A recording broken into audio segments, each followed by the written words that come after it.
A 10-year-old boy walked 6 miles in sneakers with holes in them, pushed open the door of a biker bar, and stood face to face with a room full of Hell's Angels. His hands were shaking, but his voice came out steady. "I need a dad for one day, just one. My school's having a father-son breakfast and I heard you guys don't break promises." What happened next would shatter every assumption you've ever had about the most feared motorcycle club in America. His name was Malik, 10 years old. His father was gone, and the father-son breakfast at Jefferson Elementary was tomorrow. When every neighbor his mother tried to pay backed out, Malik walked 6 miles to a Hell's Angels bar. He'd heard they don't break promises. He was about to find out what that really meant.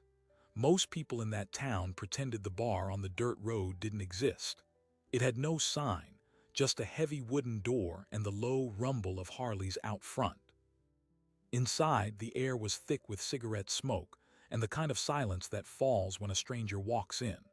The men inside wore leather vests with a winged skull on the back, Hell's Angels. They were the men mothers warned their children about, the men the cops watched but rarely approached. Malik's mother, Chandra, had been warning him about stranger danger since he could walk, but the danger she couldn't shield him from was the empty chair at every school event. His father left before Malik turned 2. Not dead, just gone. Chandra worked double shifts at the nursing home, and when the father-son breakfast flyer came home, she saw the same look on her son's face she'd seen every year, the quiet acceptance that he'd be the only kid without a dad. She was determined to change that. She offered $30 to Mr. Patterson across the street. He said yes, then called back 2 hours later. Something came up. She offered $40 to her coworker's husband. He agreed, then his wife texted that he wasn't comfortable with it after all. She asked the mailman, the landlord, her cousin's boyfriend. 5 men. 5 yesies that turned into 5 excuses. By the night before the breakfast, she had nothing left but a crumpled $20 bill and the sound of her son pretending he was okay with it. Malik wasn't okay. He'd heard things at school. The Hell's Angels were dangerous, everyone said so. But one thing stuck in his mind: they don't break promises. He didn't fully understand what a promise meant to a one-percenter motorcycle club, but he understood that 5 men had broken theirs to his mother. So before the sun came up, he laced up his worn sneakers, the ones with the hole in the right sole big enough to feel every rock, and started walking. The road to the bar was 6 miles of dirt and gravel. Past the last bus stop, past the abandoned gas station, past the stretch where the trees grew so thick they blocked the morning light. He walked until his feet blistered, until the dust caked his ankles, until he stood in front of a building that looked like it could swallow him whole. He was 10 years old, 48 pounds soaking wet, and he pushed open that door at just past noon. The conversation died like a switch had been flipped. Faces turned. Tattooed hands paused mid-gesture. The only sound was a ceiling fan turning slow overhead. Malik stood in the doorway, the sun behind him outlining his small frame like a stray beam of light that didn't belong there. A massive man with a gray braid and a skull tattoo climbing up his neck set down his glass. The patch on his chest read Crow. His eyes moved from the boy's scraped knees to the shoes with the holes, to the hands that were shaking despite the steady voice that said, "I need a dad for one day, just one. My school's having a father-son breakfast. My mom tried to pay people. They all backed out. I heard you guys don't break promises." The silence stretched so long you could hear the ice melting in someone's whiskey. Then Crow did something that made the room even quieter. He knelt. This man, who had seen the inside of every prison in 3 states, lowered himself to the eye level of a child who weighed less than his leather vest. "What's your name, son?" "Malik." "You walked all that way for a breakfast?" Malik nodded, pulling a crumpled flyer from his pocket. "Jefferson Elementary, 7 a.m. tomorrow morning." Crow didn't look at the flyer. He looked at the boy's tired eyes, the eyes of someone who'd learned too early that adults break promises. Crow turned to his brothers. The glances they exchanged said more than words ever could. Something was happening in that dim, smoke-filled room that none of them had expected. Something they couldn't ignore. Crow stayed on one knee, eye to eye with the boy. A 10-year-old kid in a biker bar at noon on a Thursday, asking for a father like he was asking to borrow a cup of sugar. The 47 men in that room had done things that would make you lock your door just hearing about them. But right then, none of them knew what to say. Crow reached out and took the crumpled flyer from Malik's hand. He smoothed it flat on his thigh, read the words slowly. Jefferson Elementary Father-Son Breakfast, 7 a.m. Friday. He looked at the boy's sneakers, the hole in the sole, the dust caked up to his ankles. He imagined the 6 miles of dirt road under a morning sun, the kid walking past farms and fields and the abandoned gas station where junkies sometimes slept. He imagined what kind of hope it took to push open this door. "You hungry, Malik?" Crow asked. The boy nodded. Crow stood up, all 6'4" of him, gray braid swinging, skull tattoo rippling, and he gestured to the bartender. "Get the kid something to eat, whatever he wants." Then he turned to the room. "Church. Now, church in a motorcycle club doesn't mean pews and hymns. It means a closed meeting, patches only, no outsiders." Every man with a winged skull on his back filed into the back room and shut the door. Malik sat at the bar, swinging his legs that didn't reach the floor, eating a cheeseburger the size of his face, while 47 of the most feared men in the county decided his future. Inside that room, the conversation was short. "I'm doing it," Crow said. "Anybody got a problem with that?" Nobody did. The only question came from a younger member named Snake, a man with a teardrop tattoo and knuckles scarred from fights he never started. "What do we wear? Can't show up looking like this." Crow looked down at his own vest, the patches that told a story of brotherhood and violence. "We buy new shirts," he said. "We wash our hands, we smile, and we don't scare a single child." That night, a dozen Hell's Angels walked into the only clothing store still open in town. It was a Walmart, fluorescent lights buzzing, a teenage cashier who nearly fainted when she saw them coming. They bought button-down shirts, the kind with collars. They bought khakis. One of them, a man called Tiny, who was anything but, held up 2 polo shirts and asked the cashier which one said Dad. She couldn't speak, so she just pointed. They bought both. Back at the clubhouse, the transformation began. Showers were taken with a seriousness usually reserved for funerals. Motor oil was scrubbed from under fingernails. Beards were trimmed. Crow stood in front of a cracked mirror practicing his smile. Not the hard grin he used when someone owed him money, but something softer. Something that wouldn't make a child run. His brothers watched. Nobody laughed. The next morning, at 6:15, 5 Harleys rolled into the parking lot of Jefferson Elementary. But they parked at the far end, away from the school buses. The men who got off weren't wearing cuts. They looked like anyone's uncles. Big, rough, tattooed uncles, but still. Crow adjusted his collar, something he hadn't done in 30 years, and walked toward the cafeteria doors. Malik was waiting by the flagpole. He'd been there since 6 a.m., wearing his only nice shirt, a blue polo his mom had ironed the night before. When he saw Crow walking up, he didn't run. He just nodded once, like a tiny businessman sealing a deal. Crow offered his hand, and Malik took it. The callous palm of a man who'd rebuilt 100 engines closed around the small fingers of a boy who'd walked 6 miles on hope. The cafeteria fell silent when they entered. Parents, teachers, kids, all eyes on the massive man with the gray braid holding the hand of the smallest boy in the 5th grade. The principal, a man named Mr. Henderson, froze with a coffee cup halfway to his lips. He recognized Crow. Everyone in that town knew Crow or knew of him. The man had a rap sheet longer than the school district's budget report, but there he was in a blue button-down holding a child's hand like it was made of glass. Mr. Henderson walked over, his voice cracking. "And this is?" Malik looked up at Crow, then at the principal. "This is my dad." Crow didn't flinch. He stuck out his other hand and shook the principal. "Morning," he said. "Proud to be here." The principal's eyes watered. He announced to the room, "Malik's dad is here." The silence broke into whispers, then into something that sounded almost like applause. They sat at a long table with paper plates and plastic forks. Crow cut Malik's pancakes into small pieces without being asked. He poured the syrup, asked if the juice was too cold, listened while Malik talked about science class and a girl named Keisha who could run faster than anyone. The other bikers, scattered around the room at tables with other fatherless kids the school had quietly invited, did the same. Tiny, the man who needed help picking a shirt, sat with a boy named Jamal whose father was deployed overseas. Snake, the one with the teardrop tattoo, helped a kindergartner named Sophia open a milk carton with his scarred knuckles. But here's the thing nobody expected. Crow wasn't just playing a role. Something was happening to him. This man, who had been told by every authority figure his whole life that he was worthless, that he would never be anyone's father, was cutting pancakes for a 10-year-old boy who had walked 6 miles to find him. And in that moment, the walls he'd built around his heart, the walls that had survived prison and violence and the death of his own father when he was 7, began to crack. After the breakfast, as the kids went outside for recess, Mr. Henderson pulled Crow aside. "I need to tell you something," he said. "We almost canceled this event.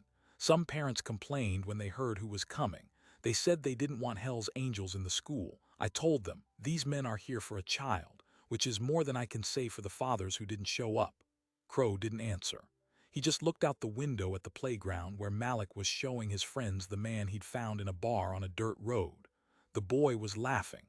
The man was crying. And the story was only beginning. The story of what happened inside that cafeteria didn't stay inside that cafeteria. By the time the last pancake was eaten, a parent had already posted a photo online. A massive man with a gray braid kneeling to tie a 10-year-old boy's shoe. The caption read, "That's a Hell's Angel, and that's the boy who walked 6 miles to find him." Within 2 hours, it had been shared 40,000 times. Chandra saw the photo while she was on her break at the nursing home. She spent the whole morning terrified. When she woke up and found Malik gone, she nearly called the police. Then she found the note on the kitchen table in his careful 5th-grade handwriting. "When to get a dad, be back by breakfast. I love you, Mom." She collapsed into a chair, not knowing whether to laugh or scream. When she saw the photo, she did both. She drove straight to the school, still in her scrubs. By the time she arrived, the event was over and Malik was sitting on the front steps, flanked by 5 of the biggest men she'd ever seen. Crow stood up as she approached, and for a moment she froze. She'd grown up in a neighborhood where men like this meant trouble. But Malik ran to her, grabbed her hand, and pulled her toward Crow like he was bringing home a stray dog he'd fallen in love with. "Mom, this is Crow. He cut my pancakes." Crow offered his hand, the one with Mom tattooed across the knuckles. "Ma'am," he said, "your boy is the bravest person I've ever met, and I've met a lot of people."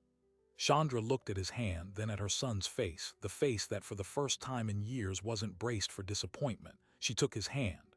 "Thank you," she said. 2 words, but they carried the weight of every canceled yes, every broken promise, every night she'd cried after her son went to bed.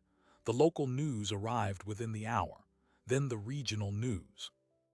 By Friday evening, CNN was calling the school. By Saturday morning, the story was everywhere. Morning shows, evening shows, trending topics, talk radio. Malik and Crow's photo was on the front page of newspapers in 3 countries. The narrative was irresistible. A little boy's hopeless walk, the terrifying bikers, the unexpected kindness. But here's the thing about a spotlight. It doesn't just illuminate, it burns. And the people it was about to burn were the very people Malik had walked 6 miles to find. The first sign of trouble came on Sunday, when a reporter from a national outlet dug into Crow's past. His real name was Clarence Sutton Jr. He'd done 9 years in San Quentin for aggravated assault. He'd been arrested, charged, or questioned in connection with a dozen other incidents over 3 decades. The club itself had a long history of violent clashes, drug trafficking accusations, and at least 2 federal investigations that ended without convictions but left a permanent stain. The headline the next morning read, "Hell's Angels' daddy, for a day, is a convicted felon." The school board scheduled an emergency meeting for Monday night. Parents flooded the district office with calls. Some were outraged that a violent criminal had been allowed anywhere near their children. Others were angry that the principal hadn't stopped it. A few threatened to pull their kids out of Jefferson Elementary entirely. The board president, a woman named Carol Latham, told a reporter, "We appreciate the gesture, but we have to think about the safety of all our students. This is a public school, not a rehabilitation center." Crow saw the headline and didn't flinch. He'd been called worse. But when Malik saw it on his mother's phone because he didn't have one of his own, he didn't understand. He asked Chandra, "Why are they saying bad things about the man who cut my pancakes?" She didn't have an answer. She just held him. The Monday night meeting was packed. Folding chairs filled the gymnasium and people stood along the walls. Chandra came, still in her scrubs from a double shift. She sat in the front row. The board members read statements. A parent named Brian Dempsey took the microphone. "I'm not saying the man didn't do something nice," he said. "But what message are we sending? That it's okay to idolize a criminal? That a kid can just walk into a biker bar and find a role model? There are proper channels. Big brothers, big sisters, not this." The room murmured. Some nodded. Then a woman stood up. She was a grandmother, silver hair, a church hat pinned to her head. Her name was Mrs. Hattie Williams, and she had been teaching in that district for 42 years before she retired. She walked to the microphone slowly, leaning on a cane. "Mr. Dempsey," she said, "you mentioned proper channels. Can you tell me where the proper channel was when that boy's mother asked 5 men in this very neighborhood? 5 men who said yes and then said no. Where were the proper channels then?" The room went silent. Chandra started to cry. Mrs. Williams continued. "I've known that little boy since he was in diapers. His mother has worked herself to the bone. And not one of you, not one of those proper channels, stepped up. So a 10-year-old child walked 6 miles and found a man who would." She pointed a bony finger at the board. "You want to ban the Hells Angels, fine. But before you do, I want to know which of you is going to cut that boy's pancakes next year." No one answered. The board president banged her gavel. The vote was called, 4-2. The Hells Angels were banned from all Jefferson Elementary School events, effective immediately. Crow wasn't at the meeting. He was sitting in the back room of the bar, watching it on a grainy live stream with 46 of his brothers around him. When the vote came down, the room didn't erupt. It just got very quiet. Snake, the man with the teardrop tattoo, slammed his fist on the table. "They took the one thing we did right and threw it in the trash," he said. Crow didn't move. He just stared at the screen, at the image of Chandra crying in the front row, at the empty chair beside her. But what the school board didn't know, what they couldn't have predicted, was that their vote didn't end the story. It ignited the second chapter. Because when the National Hells Angels leadership heard about what happened, they issued a statement that caught everyone off guard. And for the first time in the club's 70-year history, they offered something no one had ever asked them for: a promise.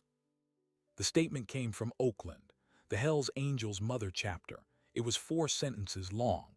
"The actions of our Fresno chapter have brought honor to our club. We do not seek approval. We do not need permission. But we will not stand by while a child who walked 6 miles for a father is told his father isn't welcome." Then the last line. "Effective immediately, we are establishing the Malik Fund, a national scholarship and mentorship program for children without fathers. Any kid who needs a dad for a day will get one. For life." The story had been about a breakfast. Now it was about a movement. Within 48 hours, 20 Hells Angels chapters across the country announced they were launching similar programs. A total of 3,000 bikers signed up to mentor fatherless kids in their communities. The Malik Fund raised $400,000 in its first month, all from club members and supporters. The same men the school board had banned were now the ones paying for school supplies in 5 states. The board reconvened. This time the room was different. The crowd outside the gymnasium was too big for the building. News vans lined the streets. National civil rights leaders had weighed in. The mayor was on the phone with the superintendent, and sitting in the front row next to Chandra was Crow. He wasn't wearing a button-down this time. He was wearing his cut, the winged skull, the patches. Hells Angels, Fresno. And he was holding Malik's hand. Carol Latham, the board president, called the meeting to order. Before she could speak, Mr. Henderson stood up, the principal who had been reprimanded for letting them in. He walked to the microphone. 3 weeks ago," he said, "a 10-year-old boy stood outside this school waiting for a man everyone told him was dangerous. That man walked in, cut his pancakes, and stayed. Last night I received a call from a single mother in the next town. Her son had seen the story. He asked her, 'Mom, why didn't anybody cut my pancakes?'" Henderson paused. "We have a chance to answer that question, not with a ban, with a partnership." The board voted again, unanimous. The ban was lifted, but the real story wasn't in the boardroom. It was in the parking lot after the meeting. Malik was running toward the playground when Crow called his name. The boy stopped. Crow knelt, the way he had in the bar, the way he had in the cafeteria. "Your mom and I've been talking," he said. "She's okay with it, so I'm asking you." He pulled something from his vest, a small leather patch custom made. It had a boy's silhouette walking down a dirt road and underneath one word, "Son." "You don't gotta say yes, but if you want, I got a lot of pancake breakfast to make up for." Malik didn't say yes. He just threw his arms around Crow's neck and held on. Chandra, standing a few feet away, covered her mouth and sobbed. That moment, captured by a dozen phones, became the most shared image of the entire story.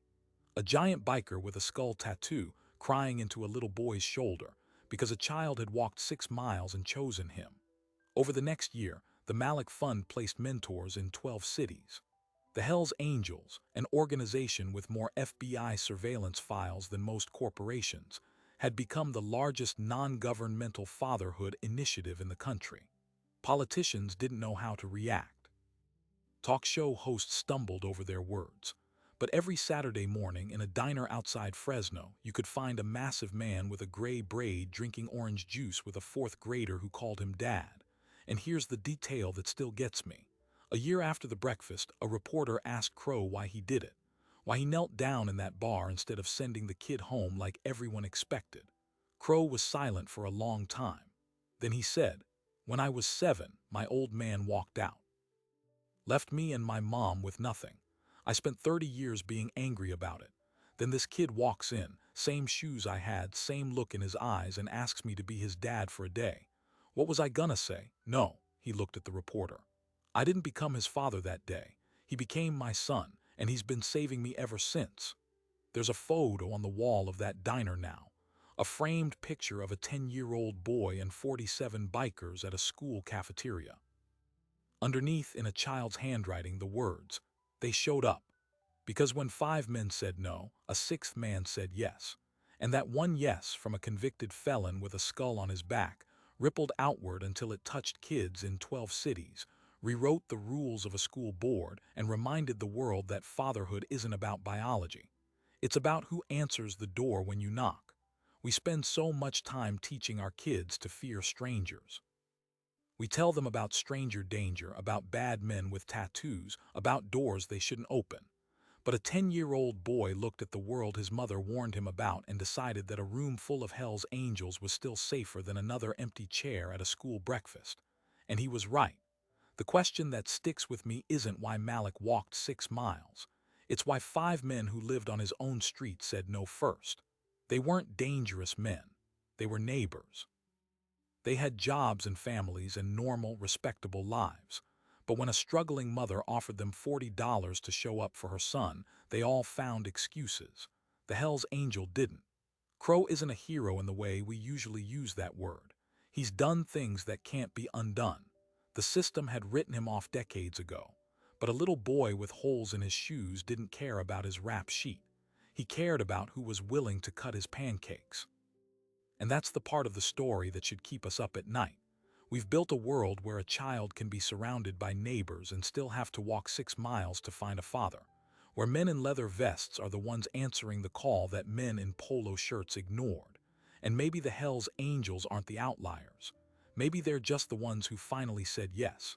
If this story moved you, let me ask you something real. Not the answer that makes you look good in the comments. The real one. If a boy like Malik knocked on your door tomorrow morning, would you be the 6th no? Or the 7th yes? Drop a heart in the comments if you think Crow earned it. Share this with someone who needs to remember that people can surprise you.